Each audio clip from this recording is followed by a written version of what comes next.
देख पारू, तूने मेरे बारे में जो कुछ भी सुना है ना, सब सच है। और मैं तुझसे सच नहीं छुपाना चाहता, लेकिन मैं तेरे से वादा करता हूं, मैं तेरे लिए खुद को बदल लूंगा। और कसम से जब से मैं तुझसे पहली बार मिला हूं ना, मन में सिर्फ एक ही ख्याल आता है कि बस अब और नहीं, अब जिंदगी पहले जैसे नहीं रहेगी।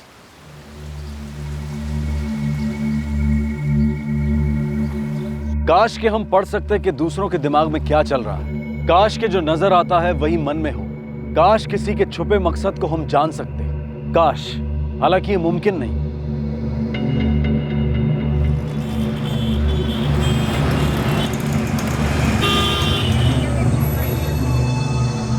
पारुल बेन, एकदम नवी डिजाइन है, તમારા પર બહુ જ સારી લાગશે। दिखाइए। શું લાગે છે?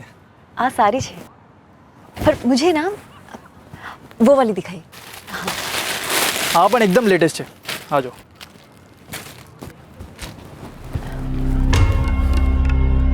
देख, तेरे को जो भी पसंद है, जितना भी पसंद है ले ले, ये मत सोच कितने का है, ठीक है? विनोद, अब आप आ गए हैं तो आप बताइए ना कौन सी साड़ी खरीदूं। पारुल, मेरे को क्या समझेगा ये सब साड़ी वाड़ी, ये सब तू ही देख ले। वैसे भी तू तो जो भी पहनती है तेरे पे अच्छा ही लगता है। मैं बाहर पान की दुकान पे खड़ा हूँ, तो ये सब देख ले। हाँ, दिखा देना।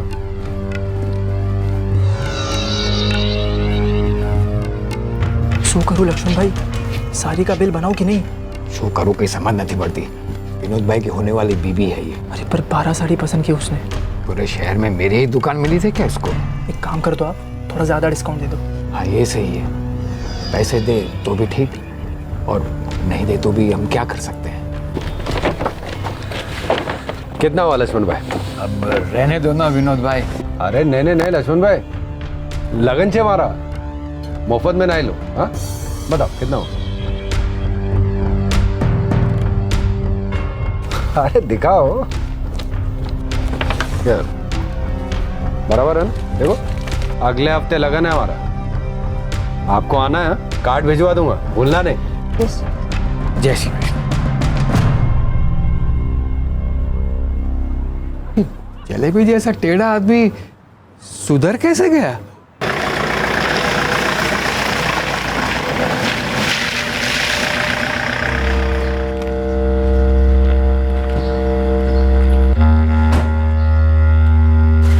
जय श्री कृष्ण बा। जय श्री कृष्ण। बा, ये देखिए कितनी सारी साड़ियाँ खरीद के लाई हूँ। सरस छे ना? हाँ। विनोद भाई, ए कार्ड मस्त है। आ जाओ विनोद भाई, मुझे ये बहुत पसंद आया। अरे यार, ये सब हमको क्या समझेगा, ये सब दुल्हन को दिखाओ, वही बताएगी। हाँ? पारुल, इन सब कार्ड में से एक सबसे अच्छा वाला कार्ड चलो।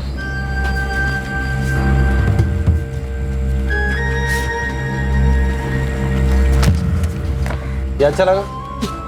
धीरेन, ये कार्ड की 5000 कॉपी छपवा दो। हाँ? सारे शहर में ये कार्ड बांटो, सबको बुलाना है शादी। ठीक है भाई, थाई जा से। पुनीत, तू पारुल को घर छोड़ के आ जा। भले विनोद भाई, चलिए भाभी।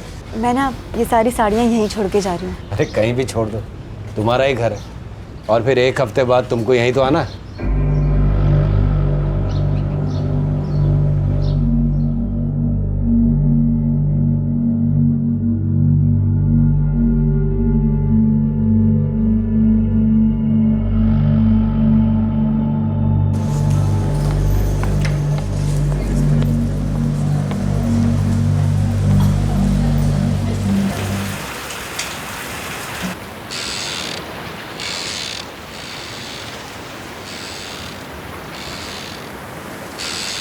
कोकिला, पारुल ने फैसला सोच समझ के तो किया है ना? इन्हें खबर है वो क्या कर रही है।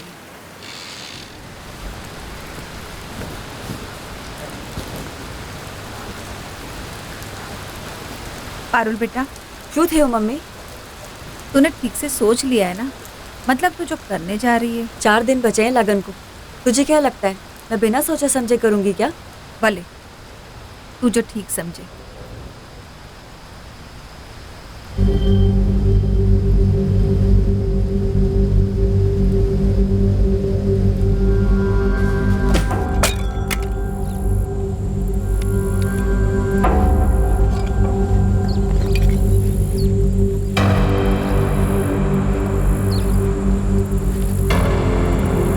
इससे हमला मैं करूंगा। तू ये ले विलास, माजी को तू पकड़ना और कंदर तू पारुल बहन को पकड़ना। ठीक है। पर फूल जी, थारी खबर तो पक्की छे ना? मतलब वो घर में अपनी माँ और पारुल के साथ अकेला मिलेगा ना? अरे खबर पक्की छे। उनके आदमी मोरी कनल गांव गए हैं शादी के कार्ड बांटने। हम आज ही रात में उन सबको निपटा देते हैं। एक तरफ जोरों से शादी की तैयारी चल रही थी, दूसरी तरफ एक कत्ल की। हमलावरों के पास शादी वाले घर में हो रही हर घटना की सही जानकारी थी।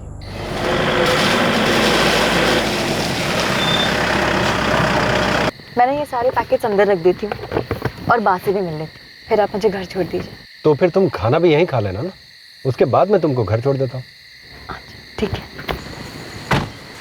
जय श्री कृष्णा बा। जय श्री कृष्ण बेटा। बा खाना खा लेते हैं? हाँ, मैं तुम दोनों की राह देख रही थी। चलो। मैं 2 मिनट में हाथ मुंह धो के आता हूँ, ठीक है? 2 मिनट। बा, मैंने ना गहने खरीदे, तब तक दिखाऊं? हाँ दिखाओ ना। अरे वाह,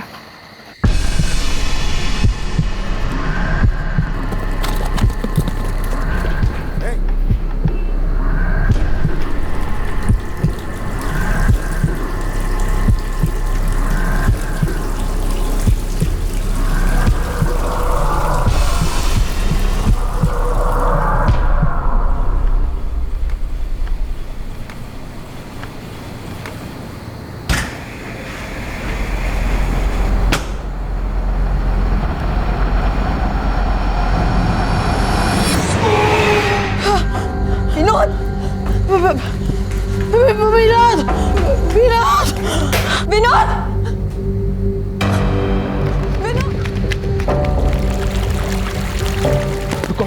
यहीं फेंक दो। चलो जल्दी यहाँ से निकलना।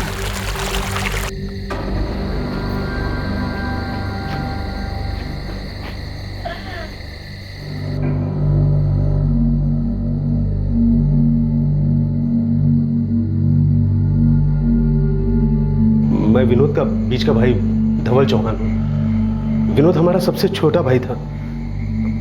जब ये सब हुआ तब पारुल यहाँ विनोद और बा के साथ में थी। 3 लोग थे, उनमें से 2 ने मुझे और बा को पकड़ा, बोले अगर आवाज की तो जान से मार देंगे। तीसरा अंदर गया। कुछ देर बाद जब वो बाहर आया तो तीनों भाग गए।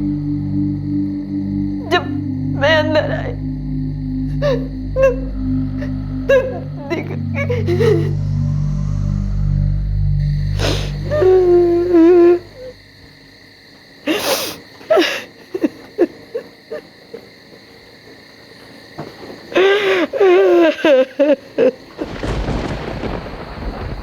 चार दिन के बाद आप दोनों की शादी होने वाली थी। जी हाँ,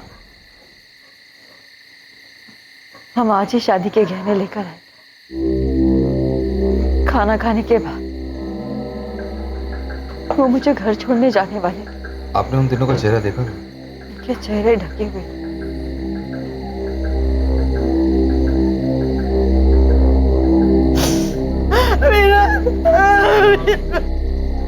सर, एक बात तो साफ है, वो तीनों विनोद चौहान को मारने के इरादे से आए थे, वरना इतने गहने खुले में रखे हैं और किसी ने हाथ तक नहीं लगाया। इसके साथ ऐसा होना कोई हैरानी की बात है। बहुत बड़ा हिस्ट्री शीटर था ये। सर, लेकिन एक बात खटक रही है, इस विनोद चौहान को मारा तब गया जब ये शादी करने वाला था।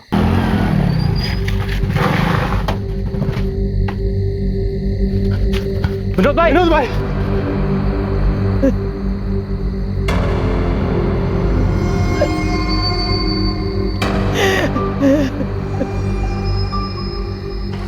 सर, 19 साल की उम्र तक विनोद चौहान जुर्म की दुनिया में कदम रख चुका था। खून, डकैती, गैंग वॉर, हर साल उसके जुर्मों की लिस्ट लंबी होती जाती थी। जब ये सब हुआ उसके वो 2 साथी वहाँ नहीं थे। हाँ सर, वो लोग मोरी कनाल गए थे विनोद की शादी के कार्ड बांटने। एक तो वजह हो सकती है कि आपसे दुश्मनी, किसी राइवल गैंग ने मार डाला हो। दूसरी कोई वजह हो सकती है। सर, उसके दोनों भाई हितेन और धवल उससे बहुत पहले अपने रिश्ते तोड़ चुके हैं। दोनों भाइयों में कोई अनबन?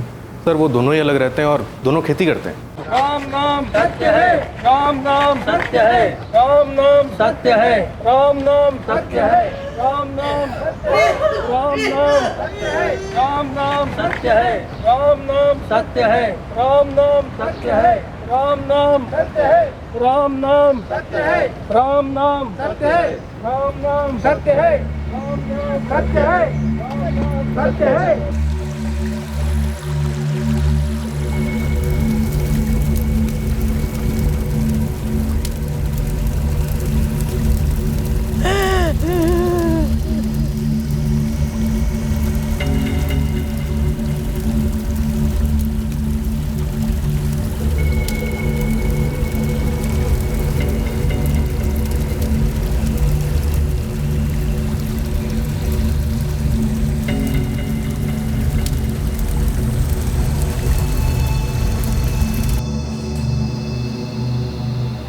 विनोद अपने सारे गलत काम छोड़ चुके थे सर।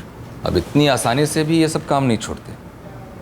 21 साल तक खून खराबा, एक्सटॉर्शन, मर्डर करने के बाद सिर्फ उसके कहने भर से रातों रात ये चीज़ें गायब नहीं हो जाएंगी।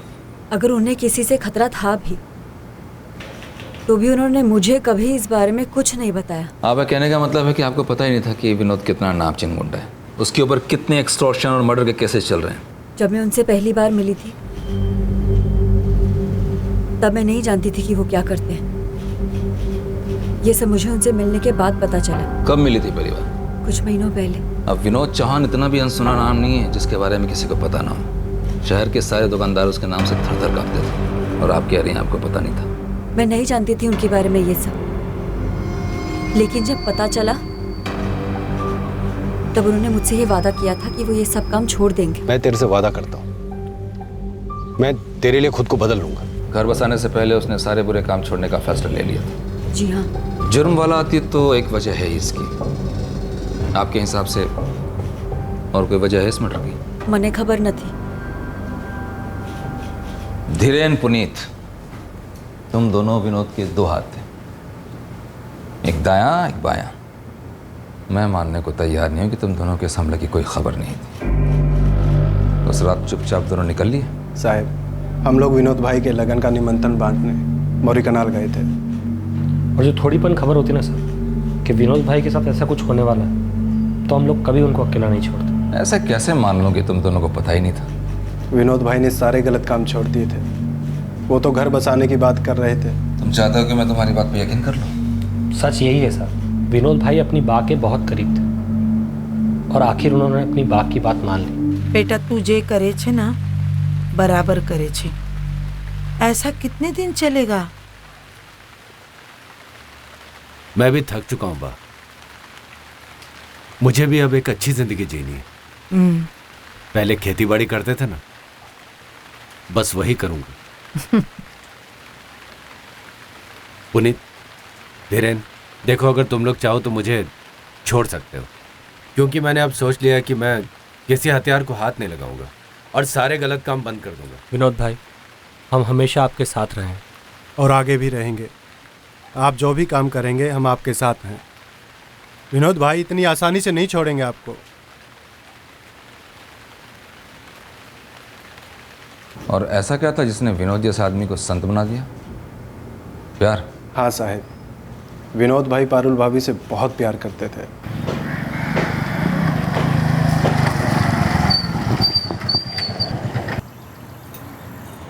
विनोद भाई, जिस औरत को आपने बाजार में देखा था उसका नाम पारुल सोलंकी है। शादीशुदा है क्या? पति को छोड़ चुकी है। आनंद मिस्त्री नाम है उसका, किराने की दुकान है उसका। एक बेटा भी है आनंद से उसका। तेरे को क्या लगता है, पसंद करेगी मुझे? कर से नहीं विनोद भाई, और बात करवा मैं શું વાંધો છે? अभी वो अपने मायके बोर पा रही है। मैं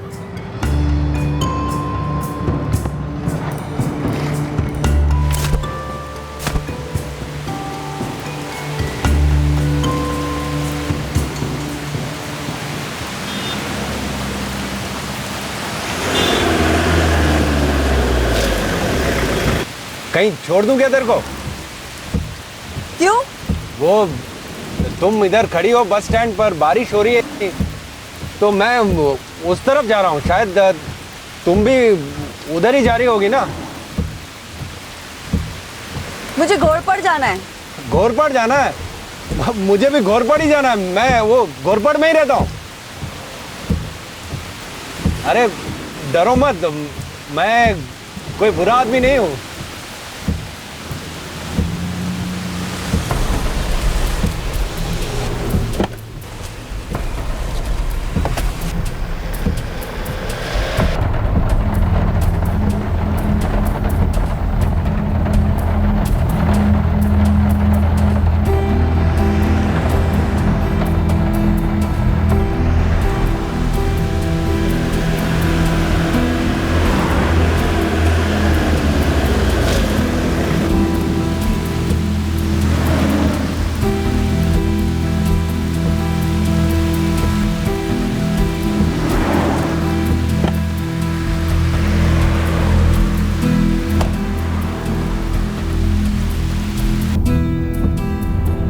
आप रोज घोड़पड़ से भोरपारी आते जाते हैं? हाँ, वो मेरा काम वो साइड पड़ता है ना, तो और आजकल तो घोरपड़ से भोरपारिया जाना अच्छा लगने लगा है।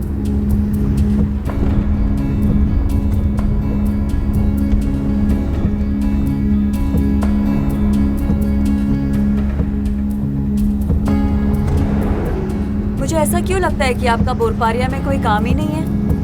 काम तो कुछ नहीं है। तो फिर आप रोज क्यों आते जाते हैं? ये सब क्या सिर्फ इसलिए कि मैं आपके साथ रोज सफर कर सकूं? यही वजह है ना?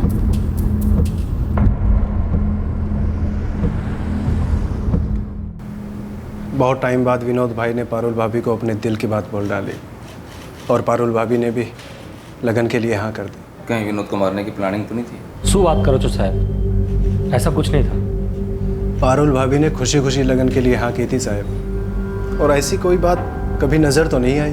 अभी विनोद फारूकी शान के गैंग में था, मगर विनोद भाई तो गैंग छोड़ चुके थे साहब। इससे पहले उसने हैदर बानवा का गैंग भी छोड़ा था ना? वो तो बहुत पहले की बात है साहब। सर, तीनों भाइयों को पुश्तैनी जमीन मिली थी। और विनोद तो ठहरा गुंडा। क्या वो दोनों भाइयों को धमका रहा था?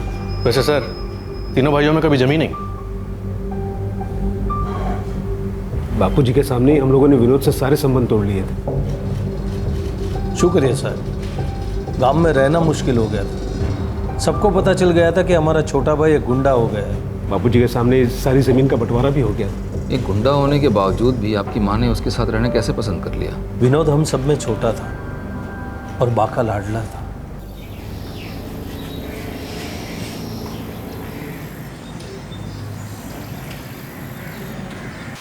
एक तरह से अच्छा ही हुआ कि लगन नहीं हुआ। पारुल का फैसला एकदम गलत ही था। उसकी ज़िंदगी का फैसला वो ले साहब, मुझे क्या, मुझे कोई फ़र्क नहीं पड़ता है। हमारे बीच सब ख़त्म हो चुका था। हमने एक दूसरे को तलाक भी दे दिया था साहब। उसने तुम्हें और तुम्हारे बेटे दोनों को छोड़ दिया? पर सच कहूँ तो साहब उसका गलती नहीं है। मतलब हम दोनों में कभी बनी ही नहीं, ये तो होना ही था शायद। गलती दोनों का नहीं है, पर कभी कभार आपको लगता है ना कि सब ठीक है, ठीक होता नहीं है। विनोद चौहान को जानते हो? हाँ। पारुल ने जब उससे शादी का फैसला किया, सुन के तुम्हें धक्का नहीं लगा? धक्का क्या साहब, मेरी तो जैसे मति गूंग हो गई थी। कुछ समझ में नहीं आ रहा था कैसे वो किसी गुंडे मवाली के साथ शादी कर सकती है। तो रोका क्यों नहीं उसे? समझाया उसे? नहीं, हमारे भी बातचीत बंद हो चुकी थी। मतलब हम छुट्टा छेड़ा के लिए अर्जी दिए थे 8 महीने पहले।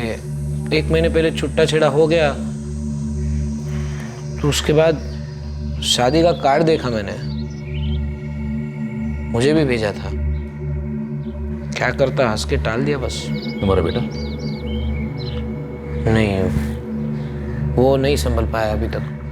पारुल के जाने के बाद बस ऐसे गुमसुम सा रहता है। जीरे बाप बेटे बस दोनों। तुम्हें नहीं लगता कि विनोद ने पारुल को ज़बरदस्ती इस रिश्ते में फंसा के रखा हुआ था? मतलब वो चाह के भी निकल नहीं पा रही हो। देखो, ये वाकई ताज्जुब की बात है कि पारुल ऐसे आदमी के साथ प्यार में कैसे पड़ी। पर साहब एक बात पक्की है, इस मर्डर से पारुल का कोई लेना देना नहीं हो सकता। पारुल ऐसी नहीं है ऐसा। वो एक जाना माना मुजरिम था। पुलिस यकीन नहीं कर पा रही थी कि वो अचानक ऐसे जुर्म की दुनिया छोड़ सकता है। इस जुर्म के पीछे जाती दुश्मनी का भी कोई एंगल नजर नहीं आ रहा था। बचता था सिर्फ एक एंगल, जुर्म से जुड़ा उसका अतीत। यहाँ उसके कत्ल की कई वजहें हो सकती थी।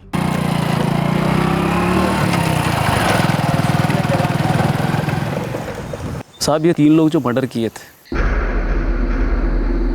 कुछ पता नहीं कौन थे, लेकिन एक बात तो पक्की है कि वो हैदर बानो या फारूकी शान की गैंग के नहीं थे। तो कोई जाति दुश्मनी हो सकती है क्या? नहीं साहब, ये किराए के खूनी लगते हैं। किसने दिया होगा उन्हें काम? साहब, ये सब पता करने के लिए थोड़ा पीछे जाना पड़ेगा। 2 साल पहले ये हैदर बानवा की गैंग का सबसे खास आदमी था। तब इसने रौनक कपाड़िया नाम के एक ज्वेलर को दिन दहाड़े गोली मार दी थी।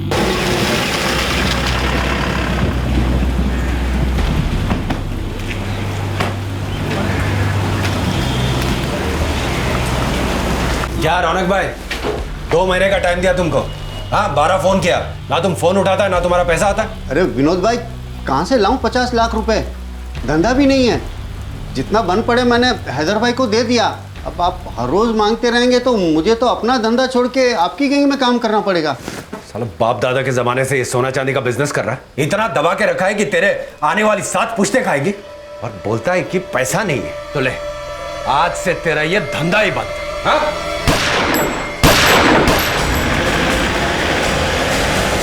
रौनक कपाड़िया मर गया, आशीष गुस्से से पागल हो गया, लेकिन उसने खंडानी को पैसे दे दिए थे आगे का खून खराबा रोकने के लिए। तो क्या ये आशीष अपने बाप के खून का बदला ले रहा है? अब बाप के खून का बदला कौन नहीं लेना चाहेगा? सबकी नाक में दम कर रखा था इसने। हैदर बानवा खुद इससे परेशान था, तभी उसकी गैंग छोड़ के फारूक की गैंग में चला गया, और साल भर पहले इसने वडोदरा में 2 और लोगों को टपकाया।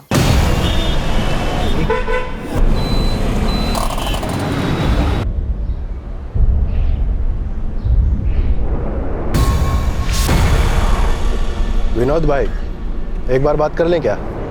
अरे कोई बात करने की जरूरत नहीं है। 10-10 फोन किए इनको कि पैसा भेजो पैसा भेजो, कान पर जूं तक नहीं रेंगती इनके। बहुत होशियार बन रहे हैं ना दोनों भाई। अब हम लोग बात नहीं करेंगे, अब गोली बात करेगी इनसे।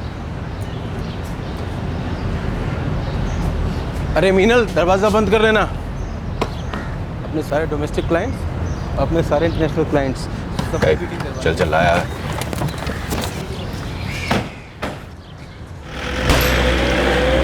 सांगवी भाइयों का कंस्ट्रक्शन का काम था। ये विनोद चौहान अपना सारा काला धंधा छोड़ना चाह रहा, कहीं इसलिए तो इस पे वार नहीं हुआ? हो भी सकता है। वैसे भी जो दुश्मन थोड़ा भी कमज़ोर पड़े तो सामने वाला हथियार उठाने से चूकता नहीं है। यही होता है इस धंधे में। साहब, ये खून खराबा विनोद चौहान जैसे लोगों का काम है।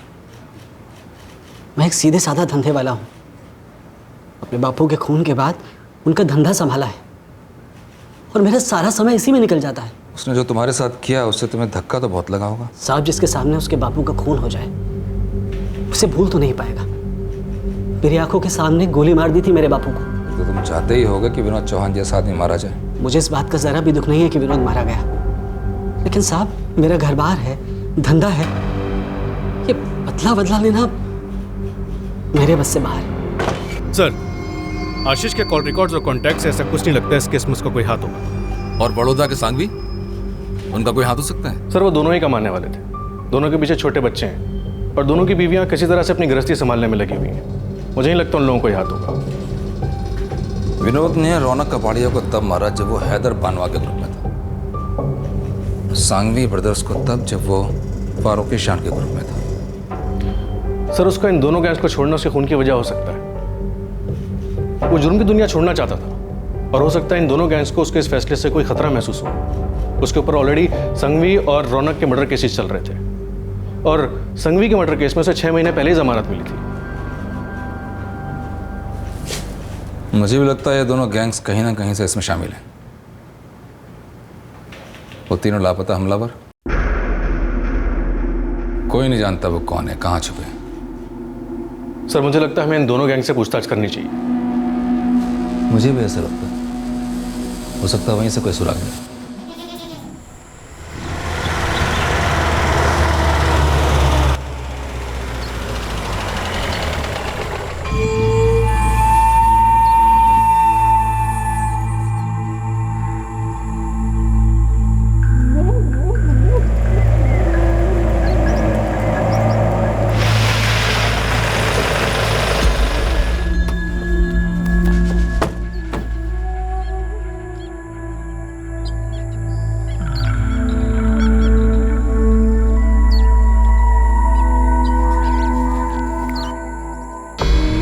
साहब ये हमारे गैंग का काम नहीं है साहब। तो किसका काम है? यही तो पता नहीं चल रहा साहब। विनोद ने गैंग छोड़ने से पहले बोला था कि वो काम छोड़ना चाहता है। दुश्मनी की बात तो तब होती जब वो खुद का गैंग बनाने की बात करता। हो सकता है तुम्हें ऐसा लगा हो कि कहीं वो वापस हैदर बानवा के गैंग ज्वाइन ना कर ले। नहीं साहब, हैदर और मेरे भी समाधान हो चुका है साहब। हम लोगों ने अपना अपना इलाका बांट लिया है। अब वो अपने इलाके में काम करता है, हम लोग अपने इलाके में काम करते हैं। अब हमारे बीच में कोई भी लफड़ेबाजी, कोई खून खराबा नहीं होता है साहब। वो 3 हमलावर कौन थे? साहब हमने पूछताछ की थी, पर ये पेशेवर लोग नहीं लगते हैं साहब। तुम्हें कैसे मालूम? साहब अब हमारा भी खबरी नेटवर्क होता है, कहाँ क्या चल रहा है सब ध्यान रखना पड़ता है। काम में भले हाथ ना हो पर नजर तो रखनी पड़ती है ना साहब। अब अगर ये जाने माने लोग होते तो कब की जानकारी मिल जाती। ये सुपारी लेके टपकाने वाले लोग नहीं है साहब। सही कह रहा है फारूक, मांडवली हो गई है हमारे बीच, एरिया बांट लिए हम लोग। तो विनोद चौहान को किसने मारा? जिसको उसके मरने से फायदा था। किसे उसके मरने का फायदा है? क्या मालूम, मेरी गैंग तो वो साल भर पहले ही छोड़ चुका है। गैंग छोड़ा, दुश्मनी तो हुई होगी। साहब सीधी बात है, देखिए वो फारूकी की गैंग में काम जरूर करता था, लेकिन मेरा एरिया छूता तक नहीं। फिर दुश्मनी किस बात की? और वैसे भी वो धंधा छोड़ने वाला था, तो रही सही कहा सुनी भी खत्म हो चुकी।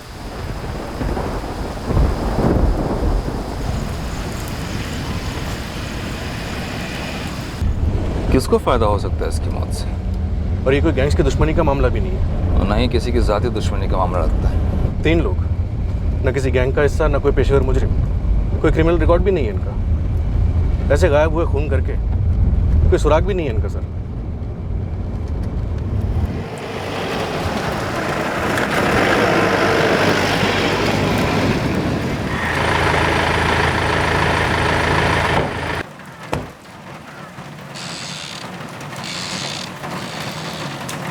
पारुल सोलंकी कर्माचे साहब बहुत सदमे में बैठी। हमें उससे बात करनी है।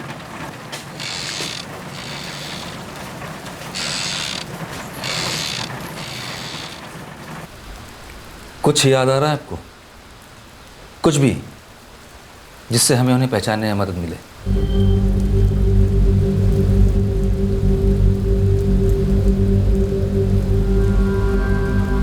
नहीं, वो तीनों एकदम से अंदर आ गए और उनके चेहरे ढके हुए थे, इसलिए मैं ठीक से देख ही नहीं पाई उनको। हो सकता है उन लोगों ने आपस में एक दूसरे को गलती से नाम लेके बुलाया हो। उनमें से किसी ने भी एक दूसरे को नाम लेके नहीं बुलाया।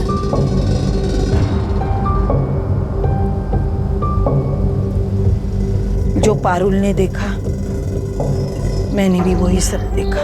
विनोद ने जब जुर्म की दुनिया को छोड़ने का फैसला किया, उसने कुछ बताया आपको कि उसकी जान को खतरा हो सकता है? वो किसी से डरता नहीं था, उसे पता था उसकी जान खतरे में है। डर तो मुझे लगा रहता था साहिब कि वो जो काम करता है उसका नतीजा अच्छा नहीं हो सकता। आखिरकार वही हुआ। 10 बार बुला के आप अपने वही सवाल बार बार हमसे पूछेंगे, जिनका हमारे पास सिर्फ एक जवाब है, जो कि सच है। अगर हमें ज़रा भी पता होता कि विनोद भाई के साथ कुछ भी होने वाला है तो कसम खा के कहते हैं हम वहाँ से हिलते तक नहीं। हाँ साहब, हम दोनों विनोद भाई के लगन की तैयारियों में लगे हुए थे। अगर ज़रा भी भनक होती तो हम लोग विनोद भाई को कभी अकेला नहीं छोड़ते सर। और हाँ सर, विनोद भाई भी कच्चे खिलाड़ी नहीं थे, उन्हें भी इस बारे में कोई भनक नहीं लगी हो।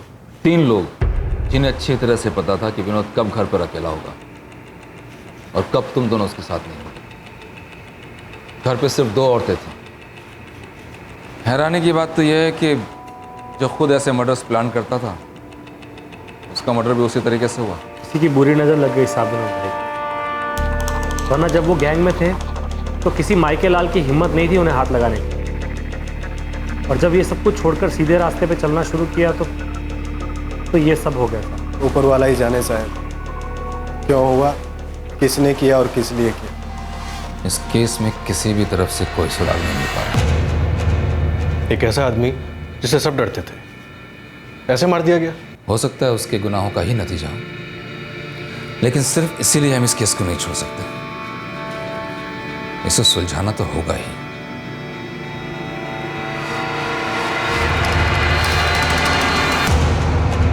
ना कोई सुराग अब तक, ना कोई पहचान कातिलों की, और ना ही कत्ल का मकसद सामने आया था। केस बंद नहीं किया गया था, लेकिन आगे भी नहीं बढ़ रहा था। कई महीने बीत गए और अब यह केस लोकल क्राइम ब्रांच के पास आया।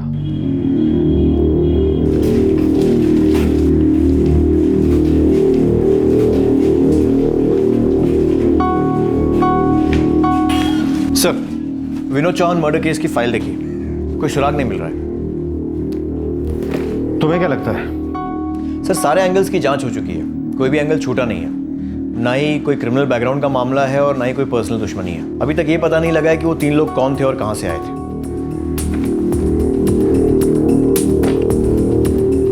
उन तीनों ने ना तो विनोद चौहान की मां पर कोई वार किया और ना ही उसकी मंगेतर पारुल पर। 2 लोगों ने उनको पकड़ा और तीसरा अंदर जाकर विनोद चौहान को मारा है, लेकिन उन दोनों को कुछ नहीं किया। हाँ सर। मकवाना, तुम्हें अजीब नहीं लगता? उन तीनों के चेहरे ढके हुए थे, जैसे उन तीनों को मालूम हो कि कुछ गड़बड़ नहीं होगी, उन्हें कोई पहचान नहीं पाएगा। सर, आपका कहने का मतलब है कि जानबूझकर उनकी पहचान नहीं होने दी गई? हो सकता है।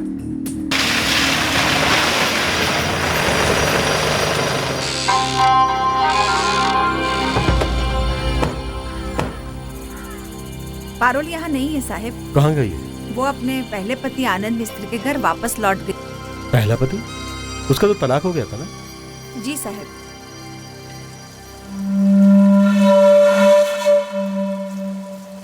जी नहीं साहब, वो उसकी भूल थी।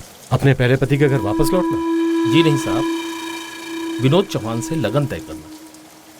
पारुल हमेशा से ही ऐसी गलतियां करती आई है। तो पारुल अपने पहले पति के घर है, हमें उससे वहीं मिलना है।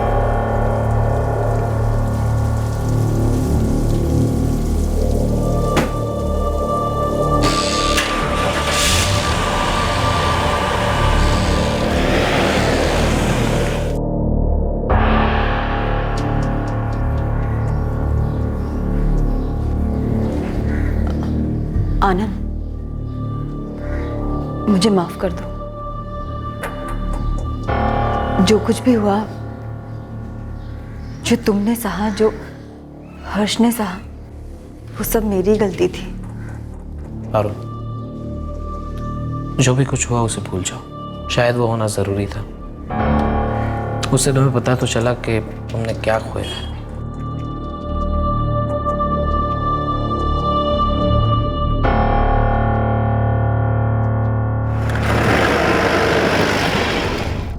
कुछ ना कुछ तो ऐसा है जो अभी तक सामने नहीं आया है। कोई छुपा मकसद, कोई हिडन एजेंडा है इस खून के पीछे जिसे बड़ी सफाई से छुपा दिया गया है। सर, मुझे इस केस में पारुल सोलंकी पर सबसे ज्यादा शक है। कुछ है उसके बारे में जो वो छुपा रही है। मुझे भी ऐसा ही लग रहा है। उन लोगों ने पारुल को कोई नुकसान नहीं पहुंचाया, उसे ऐसे ही छोड़ दिया। कोई ना कोई वजह तो है इसके पीछे।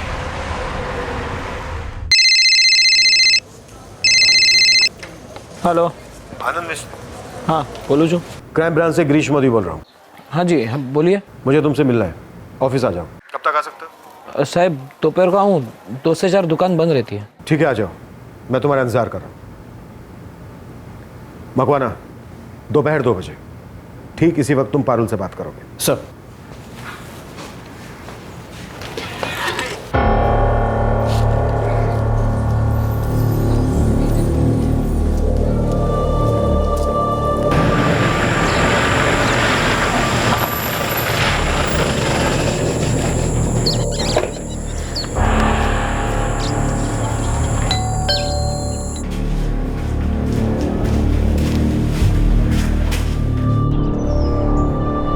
मैं बहुत परेशान थी, टूट सी गई थी मैं। फिर तुम अपने पहले पति के पास वापस लौट आई, जिससे तुम्हारा तलाक हो चुका है। नहीं, वो आए थे मेरे पास। जो कुछ भी हो साहब, पर हम कभी पति पत्नी थे। हमारा एक बेटा भी है। हमारे बीच मतभेद थे, मनभेद नहीं थे। अब भी कहीं थोड़ा अपनापन बाकी है। तो तुम उसे दिलासा देने गए थे? मैं उसका दुख बांटने गया था।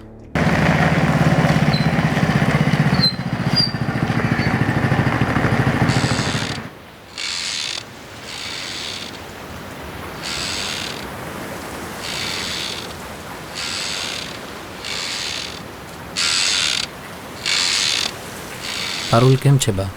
वो उदास है, सदमे में बैठी है।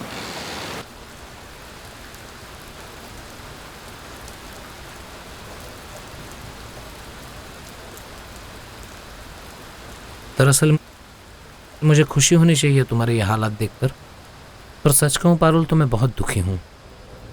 एक वक्त था जब हमने सुख दुख बांटा है।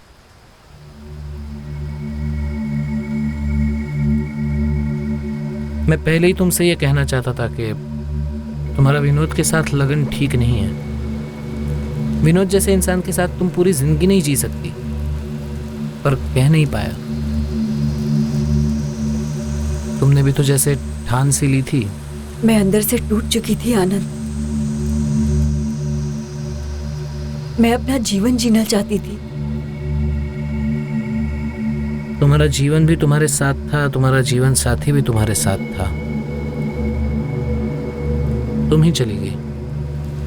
हर्ष अभी तक ये स्वीकार नहीं कर पाया है कि तुम जा चुकी हो।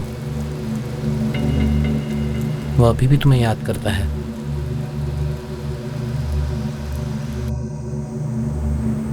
तो तुमने उसे वापस लौटने के लिए राजी कर ही लिया? हाँ साहब, हर्ष के लिए।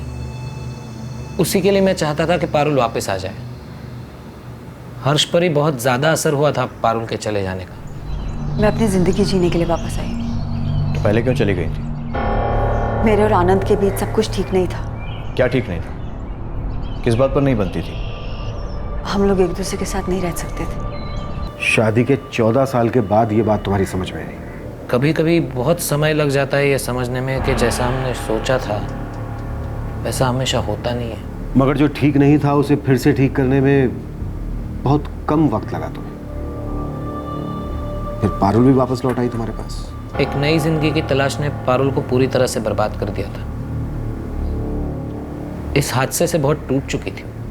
वैसे विनोद से शादी भी एक हादसा ही होती, क्योंकि गुंडा था वो। एक ना एक दिन ऐसी ही मौत आनी थी उसे। पर शादी के फैसले के वक्त पारुल को इस बात का अंदाजा नहीं था। मुझे नहीं पता वो 3 लोग कौन थे। मैं उनका चेहरा नहीं देख पाई क्योंकि उनका चेहरे ढके हुए थे। मेरा बेटा स्कूल से वापस आ गया, उसे मेरी जरूरत है। क्या मैं? बिल्कुल।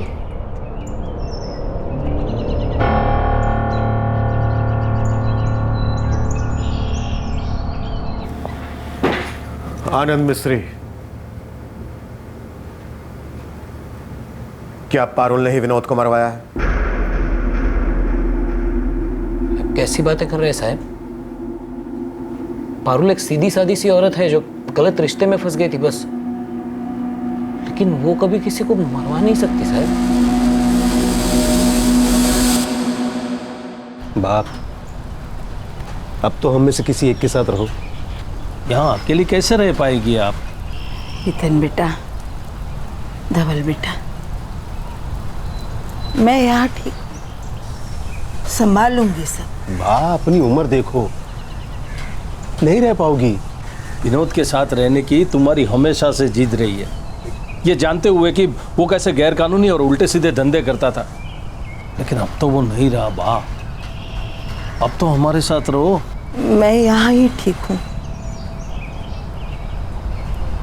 विनोद गलत था, हमेशा से गलत था। मैं उसे बदल नहीं पाई। हार गई मैं, हार गई। आप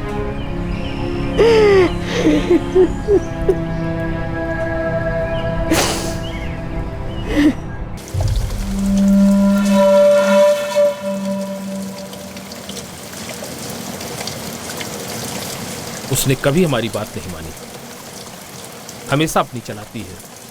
अब तो कुछ समझ जाए, जिंदगी में जो हो रहा है उसे माने और अपनी जिंदगी संवारे।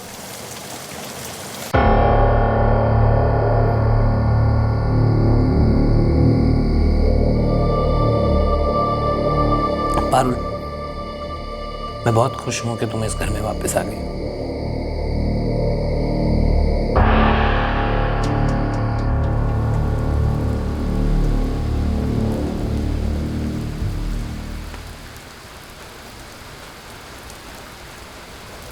दो लोग पारुल और आनंद अलग होते हैं। पारुल विनोद के साथ रिश्ता जोड़ती है, विनोद मारा जाता है। उसके बाद पारुल वापस आनंद के पास लौट आती है। इस सब में से किसी साजिश की बुनी आती? मतलब दोनों के अलग होने का कोई खास मकसद था? जानबूझकर तलाक लिया गया। विनोद चौहान से पारुल का प्यार भी एक सोचा समझा कदम था, ताकि विनोद प्यार में पड़ जाए और उसे मार दिया जाए। हो सकता है ऐसी कोई साजिश हो। कहीं छोड़ दूं क्या तेरे को? मैं तेरे लिए खुद को बदल लूंगा। मन में सिर्फ एक ही ख्याल आता कि बस अब और नहीं। मकवाना, ये पारुल और आनंद की हिस्ट्री निकलवाओ। हर छोटी बड़ी बात पता करो। मुझे लगता है इस बार जरूर कुछ हाथ लग गया। क्या सचमुच कोई साजिश थी? कुछ था इनके बीते कल में?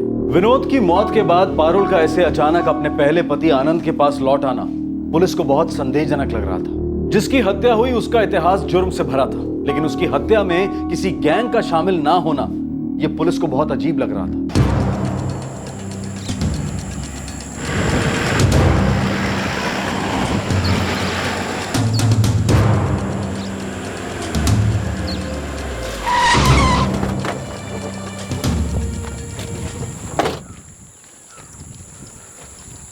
हाँ वेल जी, बोल, क्या पता चला? साहब ये पारुल और आनंद बड़ी जानी मानी लव स्टोरी है इनकी। पर विनोद चौहान से इसका कुछ लेना देना था क्या? वो तो नहीं पता साहब, लेकिन 14 साल पहले जब इन लोगों का प्यार हुआ था तो दोनों का अपने घर वालों के साथ बहुत झगड़ा हुआ था। आनंद तब 26 साल का था और पारुल तब कुछ 20 साल की थी। मुझे ना समझ में ही नहीं आ रहा है कि अगर बापूजी को हम दोनों के बारे में पता चलेगा ना तो वो क्या बोलेंगे। कभी ना कभी तो पता चलेगा ना पारुल। बता दो उनको। मैं बता दूं या तुम साथ चलोगे? हाँ मैं आऊंगा। पहले तुम्हारे बापूजी से बात करेंगे, फिर मेरे बापूजी को बताएंगे। तैयार रहना, दोनों उछल जाएंगे। लगन अगर करूंगी तो उसी से करूंगी। सुन ले, अपने हाथों से गला दबा के मार दूंगा। तूने इस बारे में सोचा भी तो? इतनी मेहनत करने की कोई जरूरत नहीं है। अगर मेरा लगन उससे नहीं हुआ ना तो अपने आप को मार डालूंगी मैं। बहुत जबान चलाती है। मेरी इज्जत मिट्टी में मिलाई ना तूने तो सोच ले, मैं भूल जाऊंगा कि मेरे कोई बेटी भी है। हाँ तो शू बोले छे पारुल बेटा, हमेशा बड़ों के खिलाफ जाना जरूरी है क्या? हमेशा अपनी मनमानी करेगी? मम्मी, अगर तू और बाबूजी मेरी बात मान लोगे ना तो मुझे अपनी मनमानी करने की जरूरत ही नहीं पड़ेगी। अरे उस लड़के से रिश्ता करके बिरादरी में हमारी नाक कटवाएगी क्या? और इस रिश्ते के लिए उस लड़के के घर वाले भी राजी नहीं होंगे, तू देख लेना। बापूजी मैं पारुल को बहुत चाहता हूँ और मैं उसी के साथ लगन करूंगा। जब तूने नक्की कर ही लिया है तो मुझे पूछने का नाटक क्यों कर रहा है? देख बेटा, बिरादरी में हमारी भी कुछ इज्जत है और तुम दोनों उसे मिट्टी में मिलाकर ही चैन लोगे। देख, तुझे जो करना है कर, मुझे ये रिश्ता मंजूर नहीं है। और मैं भी किसी भी हालत में पारुल को नहीं छोड़ूंगा। ठीक है, फिर भूल जाओ कि तुम्हारे कोई माँ बाप भी हैं।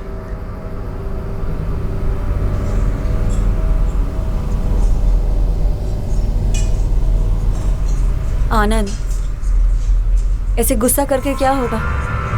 कुछ ना कुछ तो सोचना ही पड़ेगा ना। पता है पारुल, अब हमें वही करना होगा जो हमको ठीक लगे। मतलब हम हमारे माँ बापूजी के विरुद्ध जाएंगे? अगर हम ऐसा करते हैं तो वो फिर कभी हमारा मुंह नहीं देखेंगे।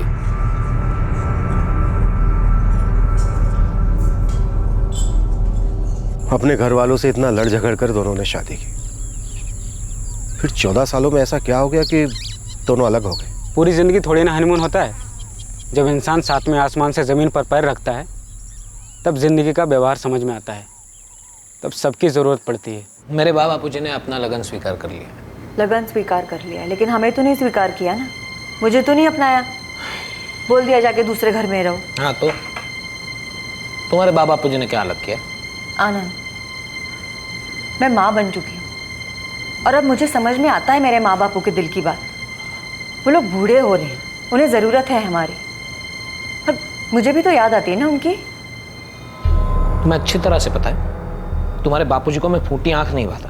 हाँ, लेकिन इससे हम दोनों अलग तो नहीं हो रहे हैं ना।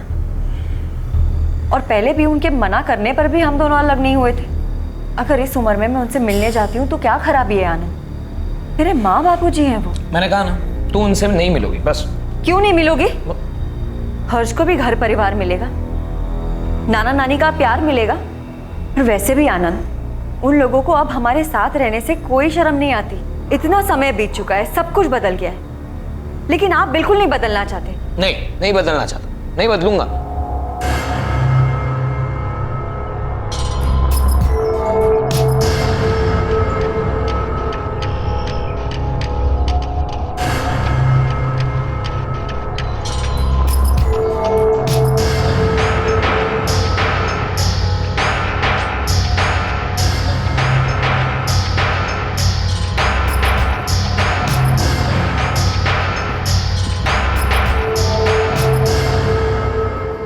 मैं जा रही हूँ। कहाँ? इस घर से दूर। घर से दूर मतलब? तुमसे दूर। मैंने तुम्हारे लिए मेरा घर छोड़ा, बाबा जी को छोड़ा, तुम्हारे साथ ये घर बनाने के लिए। मैंने भी वही सब किया था आनंद। सब कुछ छोड़ छाड़ के आई थी यहाँ मैं तुम्हारे साथ। और ऐसे ही छोड़ छाड़ के चली भी जाओगी? मुझे तलाक चाहिए। मैं तुम्हारे साथ नहीं रह सकती अब, बस। ठीक है, जाओ। मैं भी नहीं रहूंगा तुम्हारे साथ, लेकिन एक बात याद रख, मैं तुम्हें हर्ष को ले जाने नहीं दूंगा। वो मेरा बेटा है। पर इन सब में विनोद चौहान बीच में कहाँ से आ गया? साहब, पहले आनंद और पारुल ने तलाक की अर्जी दी, फिर पारुल विनोद चौहान से मिली, उसने तलाक होने का इंतजार किया, फिर शादी की तैयारी शुरू हो गई। कहानी बस इतनी सी है या कुछ और भी है जो हमें पता नहीं चल रहा? सर, अब तक हम वो कड़ी नहीं ढूंढ पाए हैं जिससे ये पता चले कि क्यों शादी से बस 4 दिन पहले विनोद चौहान का खून हो गया। नहीं साहब, जहाँ तक हमें याद है पारुल या आनंद के घर वालों से हमारा कोई लेना देना नहीं था। जबकि पारुल और विनोद के लगन की बात हमें बहुत देर बाद पता चली, जब वो फैसला कर चुके थे तब। ये छोटा शहर है, जब पारुल और आनंद की लव मैरिज हुई तो बिरादरों में बहुत हल्ला मचा था, सबको पता तो होगा। अरे साहब, कुछ बातें घर की 4 दीवार के बाहर आती ही नहीं है, भले ही चाहे कोई बिरादरी के बाहर जाकर कुछ करे। हम उस वक्त थोड़ी खुसर पुसर हुई थी, लेकिन इतना भी नहीं कि शहर भर को पता चल जाए। अब तो बोलते बोलते जबान भी थक गई है साहब। जरा भी खबर होती कि ऐसा कुछ होने वाला है तो विनोद भाई के साथ होते हम लोग। क्या ऐसा भी हो सकता है कि विनोद पारुल को बहुत पहले से जानता हो, पारुल और आनंद के अलग होने के पहले से? कुछ ऐसा हुआ हो कि कोई पुरानी वजह झगड़ा बन गई हो? क्या पारुल और आनंद के अलग होने की असली वजह विनोद था, या फिर कोई और वजह थी पारुल की विनोद से इस तरह से बदला लेने की? नहीं साहब, ये क्या बात कर रहे हैं आप? जहाँ तक हम लोगों को मालूम है, विनोद भाई तो पारुल भाभी को जानते भी नहीं थे। जमानत में रिहा होने के बाद ही वो पहली बार पारुल भाभी से मिले थे। इसके पहले उन दोनों के बीच में कुछ भी नहीं था सर।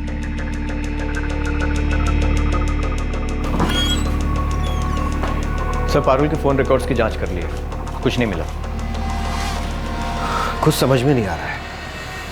3 लोग खून करके चले गए और किसी को कोई खबर नहीं है कि वो थे कौन, कहां से आए थे तीनों, उसे क्यों मारा? भगवान, ये विनोद चौहान का केस कभी सॉल्व भी होगा या फिर ऐसी गोल गोल चक्कर लगाते रह जाएंगे हम लोग? सर, ये कोई अंदरूनी गैंग वॉर भी हो सकती है, कोई अंदरूनी साजिश हो सकता है। उन्हें बाहर से बुलवाया गया हो। 3 लोग जिन्हें कोई नहीं जानता आए, काम करके चले गए, न मकसद पता चला और न ही कोई सबूत मिला।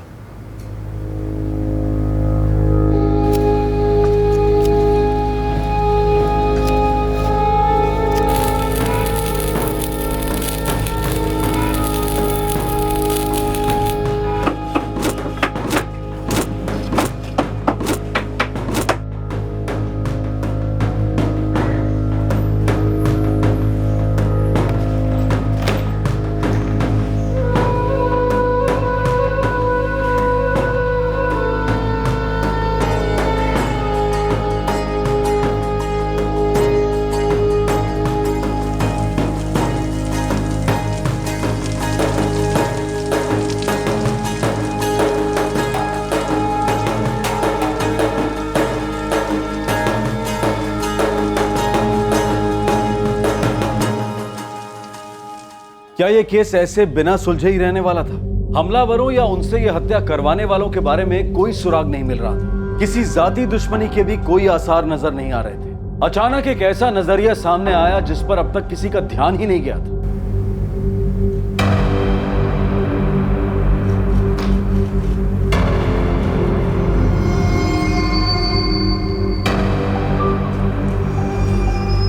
जो कुछ भी हो साहब, पर हम कभी पति पत्नी थे। हमारा एक बेटा भी है। हाँ साहब, हर्ष के लिए, उसी के लिए मैं चाहता था कि पारुल वापस आ जाए। एक नई जिंदगी की तलाश ने पारुल को पूरी तरह से बर्बाद कर दिया था।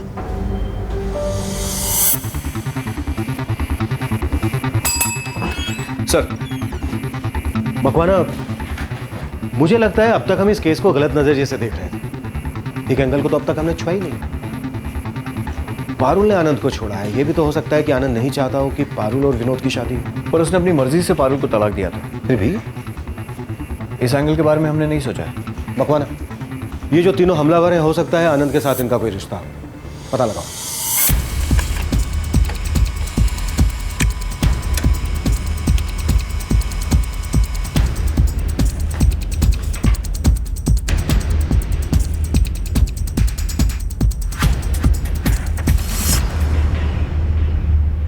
सर, आनंद की पारुल से कई महीनों तक कोई बात नहीं हुई है। कोई ऐसे कॉल रिकॉर्ड्स भी नहीं है जिनसे उस पर शक हो।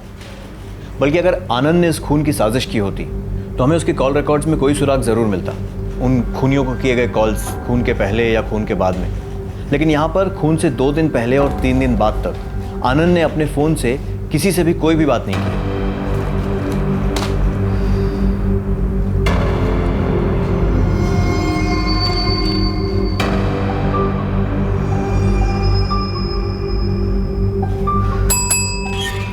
सर, भगवान, वो फोन रिकॉर्ड्स लेकर आओ, मुझे फिर से देखना है। सर, मर्डर से 2 दिन पहले और 3 दिन बाद तक कोई फोन कॉल ही नहीं है। Yes sir. 5 दिन तक किसी से कोई बातचीत नहीं। जी हाँ, मतलब उसने अपना फोन बंद कर दिया होगा। हो सकता है सर।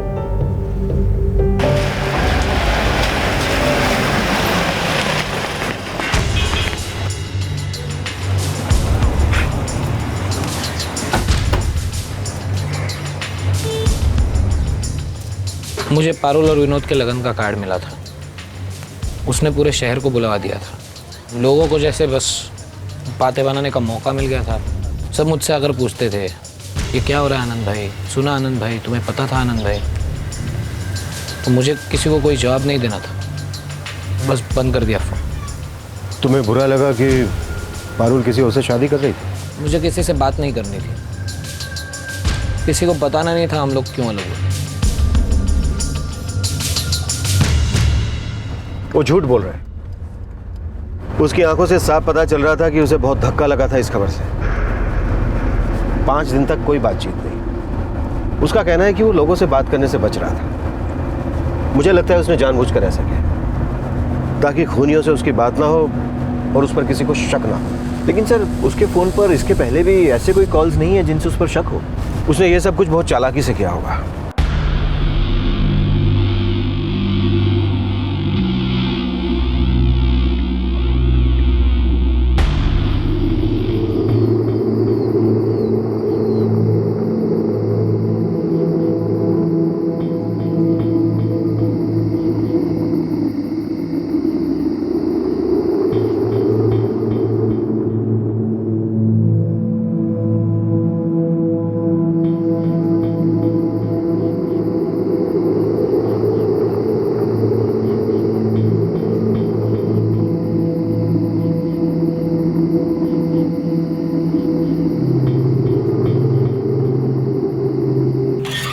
सर, आपका शक सही निकला। विनोद चौहान के मर्डर से 3 दिन पहले करीब 113 नए सिम कार्ड्स खरीदे गए और उसमें से एक आनंद मिस्त्री के नाम है। Yes sir. मकवाना, हमें पहले से इस एंगल में सोचना चाहिए था, पर पहले किसी का इस तरफ ध्यान ही नहीं गया।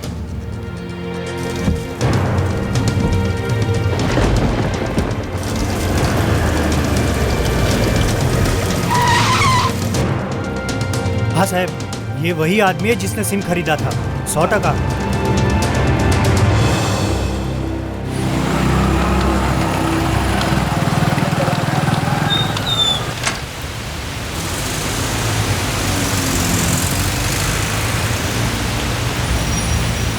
भाई साहब, ये कब तक चालू होगा? लगभग 4 कलाक में हो जाएगा। हो जाएगा ना?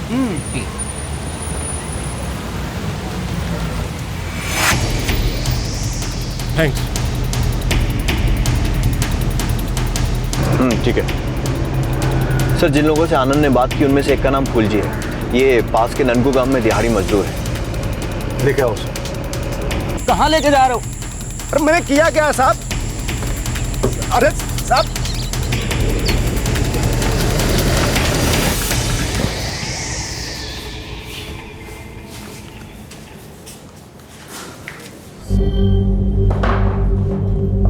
फुलजी, तेरे साथ 2 लोग और थे। कौन थे वो? विलास और कंदर। कहाँ मिलेंगे?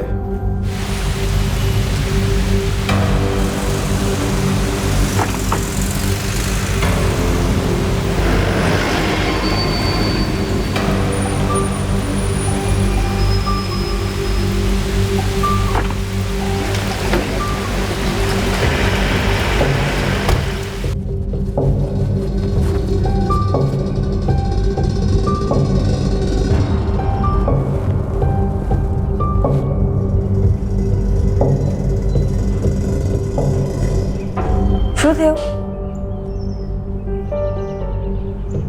आपकी तबीयत ठीक नहीं लग रही? आनंद, मैंने कहो बधु बराबर छे ना? मैंने कभी सोचा भी नहीं था पारुल तुम मुझे इस तरह छोड़ के चली जाओगी। याद है जब हम मिला करते थे छुप छुप के, यही सोचा था हम। माँ बापू जी, दुनिया वाले, चाहे कोई भी कुछ भी कहे, हम साथ रहेंगे। अब तो मैं वापस आ गई हूँ ना। तुमने छुट्टा छड़ा लिया ही क्यों? आनंद, तुम्हें भी तो यही चाहिए था। नहीं, मुझे ये नहीं चाहिए था। मुझे ये नहीं पता था कि तुम्हारा किसी और से शादी करना इतना चुभेगा दिल को। तुमने पहले कभी कहा ही नहीं इस बारे में कुछ मुझसे। मैं सोच रहा था तुम्हें खुद से इस बात का एहसास क्यों नहीं हो रहा। हर्ष को रोज देखता था, अपना अलग होना ना उसके समझ में आ रहा था, ना वो सह पा रहा था। दिन भर इसी परेशानी में रहता था, कैसे संभालूं इस घर को, कैसे संभालूं हर्ष को, कैसे संभालूं। आपने हर्ष को अपने पास रखा था आनंद, मैं तो उसे ले जा रही थी ना। मुझे ये नहीं पता था छुट्टा छड़ा होने के बाद तुरंत किसी और से शादी करने का फैसला लोगी तुम। मैं अपनी जिंदगी जीना चाहती थी आनंद, और विनोद से मिलने के बाद मुझे ऐसा लगा कि मैं उसके साथ अपनी बाकी की जिंदगी अच्छे से बिता सकूंगी। और मैं कैसे बर्दाश्त कर सकता था तुम्हारी शादी किसी और के साथ होते हुए देख। दिल चलता था मेरा तुम्हारा उसका शादी का कार्ड देखकर। पूरा शहर आके पूछ रहा था क्या हुआ पारू, तुम्हें छोड़ के क्यों चली गई, वो किसी और के साथ शादी क्यों कर रही है। कोई जवाब नहीं था मेरे पास। हर्ष पर क्या बीत रही थी कुछ पता है तुम्हें? आनंद, विनोद को कहीं तुमने तो नहीं मरवाया ना?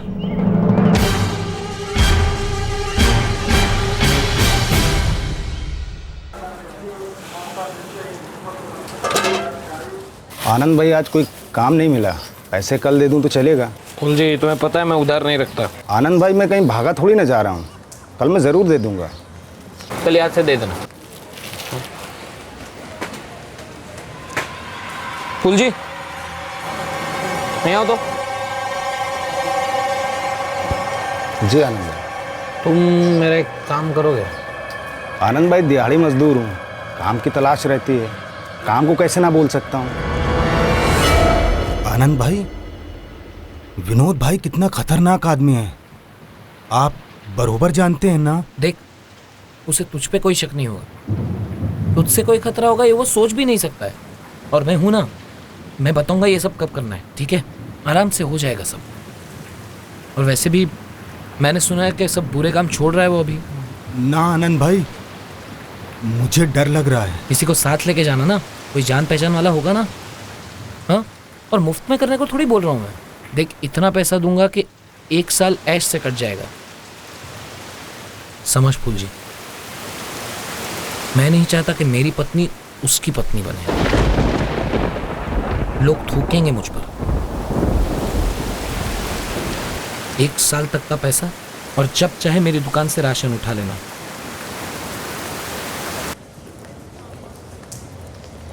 आनंद भाई, ये विलास है और ये कंधर्प है, ये दोनों भी मेरी तरह दिहाड़ी मजदूरी करते हैं। ठीक है, मैं सबको पैसे दूंगा, हाँ? और फ़ोन करके बताऊंगा काम कब करना है। अपना नंबर दो तुम। 444-56-7865। देखो, ठीक है, फिर मैं इस नंबर से फ़ोन करके बताऊंगा, हाँ? ठीक है? ठीक है आनंद भाई, चलो। उस दिन मैंने फूल जी को तुम्हारा पीछा करने को कहा। तुम लोगों ने आशीष की दुकान से गहने खरीदे।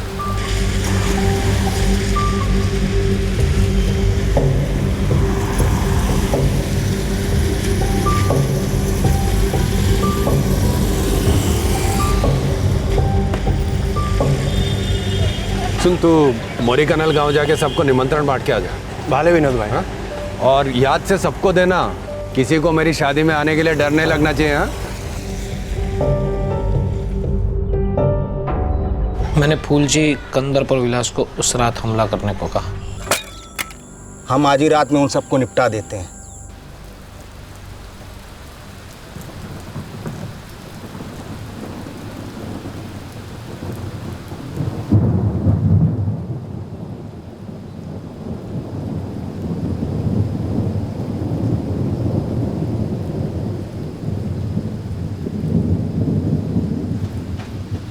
पुलिस को मुझ पर शक है और मुझे ऐसा लगता है वो जल्दी मुझ तक पहुंच जाएंगे।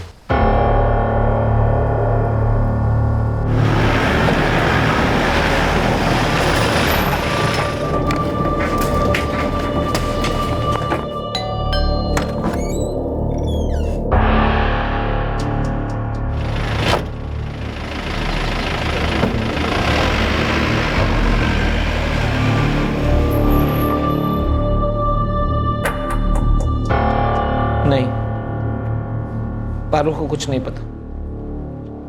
मैंने ये सब मेरी इज्जत बचाने के लिए किया है।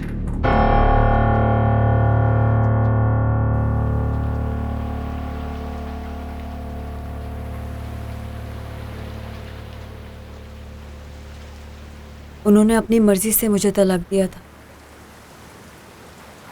मुझे नहीं पता था कि वो मेरी शादी से इतना परेशान थे।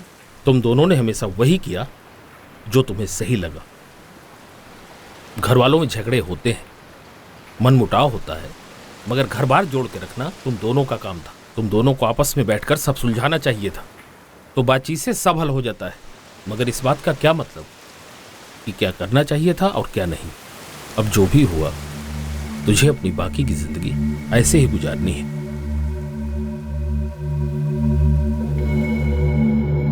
बाप, पारुल के पहले पति को ये लगन रोकना था। वो नहीं चाहता था कि उसकी दोबारा शादी हो। उसी ने विनोद को मरवा दिया।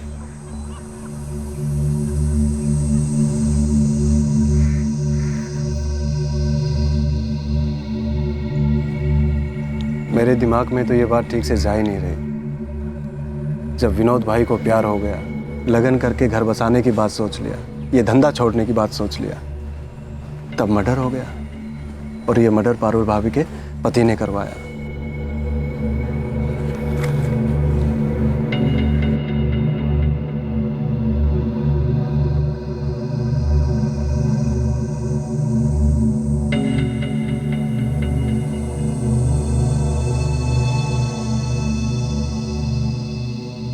इस कत्ल का मास्टरमाइंड आनंद मिस्त्री और उसके 3 साथी विलास, फूलजी और कंडर्प इस वक्त न्यायिक हिरासत में हैं। इन पर मुकदमा जारी है। पुलिस ने इस केस की गहराई से जांच की और पाया कि पारुल को विनोद चौहान के खून की इस साजिश के बारे में कुछ भी पता नहीं था। पारुल अब अपने बेटे हर्ष के साथ अपने माता पिता के घर रहती है। विनोद की मां अब अपने बाकी दोनों बेटों के साथ रहती है। आनंद ने इस तरह की कोई साजिश की होगी ये सोचना भी मुश्किल था, क्योंकि उसका ना तो विनोद चौहान से कोई संपर्क था और ना ही कोई नाता। कोई सोच भी नहीं सकता था कि पारुल को वापस पाने के लिए आनंद ने ऐसा किया था, क्योंकि दोनों ने अपनी मर्जी से तलाक लिया था। इस केस के दोनों सिरों पर एक प्रेम कहानी थी, एक आनंद और पारुल के बीच और दूसरी विनोद और पारुल के बीच। पर दोनों कहानियों का अंत दुखद हुआ। इंसानी कमजोरी से समझदारी हार गई। ईर्ष्या ने जुर्म का रास्ता अपनाया। आनंद के दिमाग में क्या चल रहा था, क्या मकसद था उसकी सोच में, पारुल समझ ही नहीं पाई। पर सबसे ज्यादा चोट पहुंची एक मासूम बच्चे हर्ष को, जिसने पहले तलाक की वजह से अपनी मां को खोया और अब उसका पिता सलाखों के पीछे है। प्रेम कहानियों और ईर्ष्या के इस जुर्म भरे पेचीदा मामलों के बीच फंसा एक बेकसूर बच्चा। उसके जख्मों की गहराई को कोई नहीं जान सकता था। आपसे फिर मुलाकात होगी क्राइम पेट्रोल सतर्क में एक और नए केस के साथ। तब तक अपना ख्याल रखें, सुरक्षित रहें और याद रखें, सही वक्त सही कदम, सतर्क रहें। जय क्राइम पेट्रोल्स के और भी दिलचस्प कहानी देखने के लिए हमारे चैनल को सब्सक्राइब करें और बेल आइकॉन दबाना न भूलें।